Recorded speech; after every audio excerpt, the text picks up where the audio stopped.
I wanted some crusty French bread, but I don't like sourdough, so I thought I should just make my own. So this recipe for crusty French bread really only works if you have a really high heat conducting Dutch oven. This one is covered in like pink enamel, so cute. It's a flour, but you really need a Dutch oven to get that really crusty bread. So let's start there.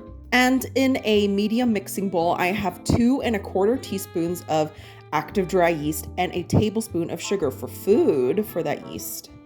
And to hydrate the yeast and sugar, this is 1 1/4 cups of warm water. And it should be just a little warmer than your body temperature. So if you feel it and it feels just a smidge warm, that's perfect. If it's too hot, it'll kill the yeast. So don't do that. And just mixing up, making sure all that yeast is hydrated. I normally let this to bloom, but I know this yeast is active, so I'm going in with my flour right away. Usually start off with 2 cups of flour, but you know, the hydration is sometimes up in the air. One day it's drier in the air, one day you need more flour, one day you don't. I just mix this up, and if I need more flour, if it looks too wet, we just add a little more. Oh, don't forget the salt. We've got to add salt to the bread, otherwise it's not going to taste very good. Just a pinch. I like to add a little more for a little extra flavor. Maybe that's like what? A teaspoon and a half? Yeah. I used to mix with a fork, but I use chopsticks because it's so much easier to scrape off the dough. But as you can see, it's looking a little tacky. It's very sticky. It's going to need a little more flour. I'm going to add about a 1/2 cup more. Definitely don't want to add too much flour or the bread's going to end up being a little tougher. It's still tasty, but we want a really nice fluffy consistency. So now this dough ball is looking a little shaggy, and we're going to turn it out onto a floured surface to do a little kneading. We are not using a mixer. We're going to use our hands and really get in there. You know, that's the fun part. This dough feels so satisfying to like get on your hand. Oh, it's so soft. Oh my gosh. Look at that nice little dough, baby. And we're gonna knead it until we get a nice smooth consistency. Don't be afraid to get up all those little extra pieces. It looks a little scraggly, but to be honest, I'm feeling right now, and it's a little wet still. I might have to add a little more flour to this. See how it's sticking to the board? We want it to be a little easier to handle than that. And it's sticking to my hands. Yeah. Just a touch more flour on there. So I've been kneading for maybe like 2 or 3 minutes, and this is great. It still feels a little tacky, but it doesn't stick to my hand and it doesn't stick to the board. But I did add just another sprinkle of flour in between now and the last time. There we go. I've tucked all of her little scraggly bits underneath. See, it's a little messy down there, but on the top, she's nice, taut and smooth. Little baby goes right in, and to rest and rise for about an hour.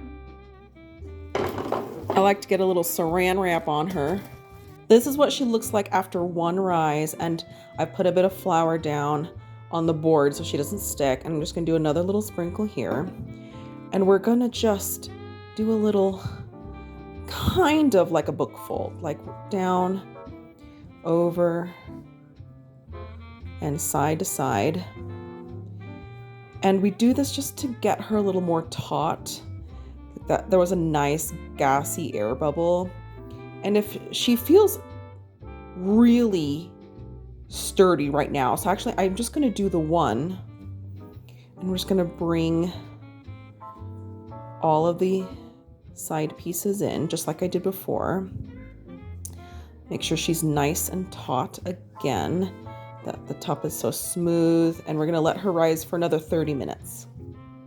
If I had done that fold and she was feeling a little like too soft and wobbly and not really holding her shape, I would do those folds like up, down, side to side, another 2 or 3 times to get her to this very sturdy form, but she's doing good. About 10 minutes into this second 30-minute rise for the dough, I am preheating my Dutch oven under broil for about 20 minutes because I want to get it as hot can be. All right, I need to get this dough ball into the center of this parchment paper. There she is, turned out. I'm gonna give a little slice. If I had an actual lom, which is the tool that this is used for, I don't, so I'm just gonna have a very sharp knife to make sure that she can rise. She is in the crock pot, putting the lid on, and I'm turning the temperature down to 460 for about 20 minutes.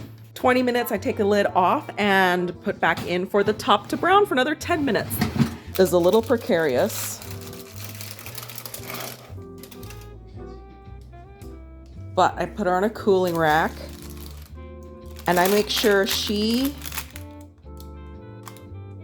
cools all the way through. It's gonna take a little while. You'll have to be patient, but if you cut into her too quickly, the inside will be kind of gummy and you'll have wasted all these hours. So just be patient. Ooh, she's a beauty. After she's completely cooled, take a serrated knife and go to town. She had a little like air pocket. Still tasty, still cooked all the way through, still delicious. And we like to put butter with some sea salt on there or butter with honey and jam. Oh, so perfect.